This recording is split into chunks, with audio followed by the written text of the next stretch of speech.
What is at stake for KD tonight? Says he's got to get it done. The Brooklyn Nets, in my opinion, are not winning this series without Kyrie and James Harden. It's not going to happen. After they went up 0-2, they were up 49 points. We saw an annihilation in place, and the Bucks showed up for Game 3, which we both predicted would happen.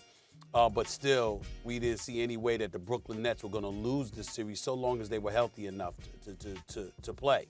That's not the case. Kyrie Irving and James Harden are both out. And I don't expect the Brooklyn Nets to win this series without Kyrie and James Harden. But who knows if they would be available for Game 7, which takes us to Game 5. Because Milwaukee's winning Game 6. They're not losing Game 6 in Milwaukee. They will win that game. So to me, it comes down to tonight. And where I became one of my most famous quotes, Max and Molly, was in 2001 when I was a beat writer for the Philadelphia Inquirer covering Allen Iverson and the Philadelphia 76ers.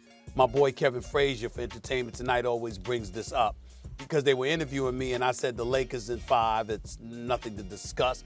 And everybody was like, well, why ain't you calling a sweep? And I said, oh, AI will get you one.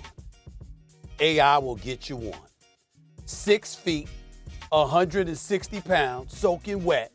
The answer, Allen Iverson rolled into the Staples Center and dropped 48 and stepped over Ty Lue to clinch the deal. It was just one game. I knew they wouldn't win another, but he got you one. Because in the game of basketball, when you are that dude, when you are that superstar caliber player, you can get a game. Not the series, but a game. That's what we're asking Kevin Durant to do tonight. Please understand something. I don't know if anybody knows this. Max, I don't know if anybody has said this before. Kevin Durant is the greatest player in the history of New York. There's been not Clyde Frazier in 1971, not Patrick Ewing, not Carmelo Anthony, no one. Kevin Durant is the greatest basketball player to ever represent the city of New York in basketball. That's true. Period. There's no doubt about it, okay? You can, 7 feet, arguably, one of the top 3 scorers in the history of basketball. You can't just show up for one game, although you're 44 games removed from that Achilles injury. You can't show up for one night and get one game. I believe he can. I believe he will. I believe a night like tonight, KD drops 50.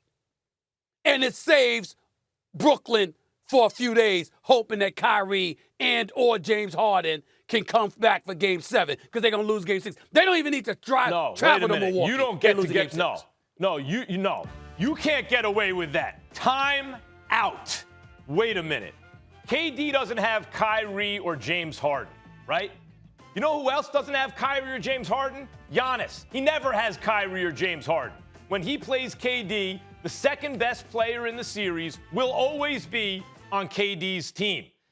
Middleton and Holiday show up as stars sometimes, which is why they're not perennial all-stars. They're sometimes all-stars.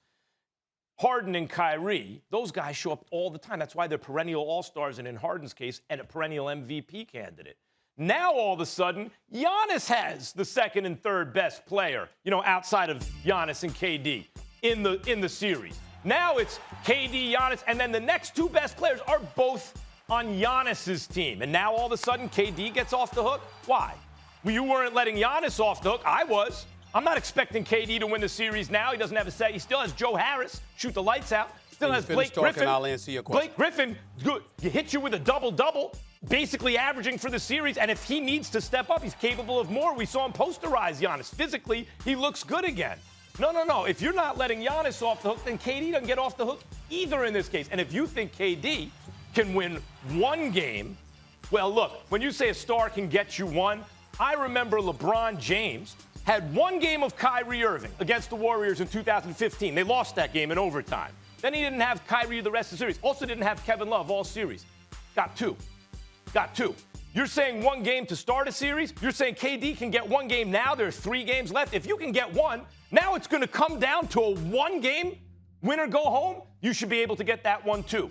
I'm giving KD a pass because he doesn't have his guys, but you should hold him to the same standard you hold Giannis. Well, first of all, that's a very ignorant statement for a couple of reasons. Number one, KD, give me KD with Chris Middleton and Drew Holiday, and I still would have picked him. What I'm saying to you is this. When I get on Giannis, I get on Giannis for two things. Number one, his perimeter shooting or lack thereof. And number two, the fact that you called him the best player in the world. Those are the things that I get on Giannis about. In terms of, I never picked Giannis to win this series. I said Brooklyn all day, every day. I said Brooklyn at the beginning of the season.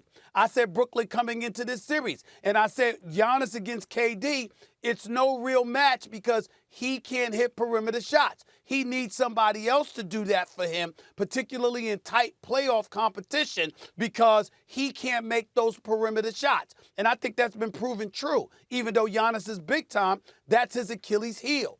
The case with Kevin Durant, Joe Harris can't hit shots away from the Barclays Center. Blake Griffin suddenly looked like he was in Detroit again.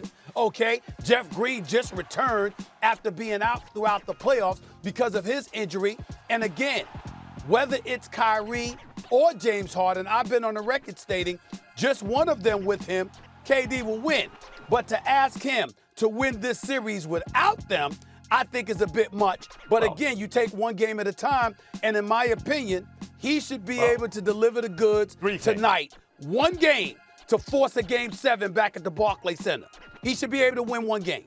Three things. One, I said Giannis was the best player in the world because he was the reigning regular season MVP. And as a prediction, I thought he would do well in that playoffs. He did not. You highlighted how others won the league MVP, but they weren't the best. I get it, but just because he was the MVP didn't make him the best. That was, well, given his age, his size, the kind of player he was, that was predictive on my part. You were the only person on the planet that didn't know that he didn't have a jump shot. Sometimes you make predictions that are wrong. And when the series was over, I was like, okay, my prediction on Giannis was wrong.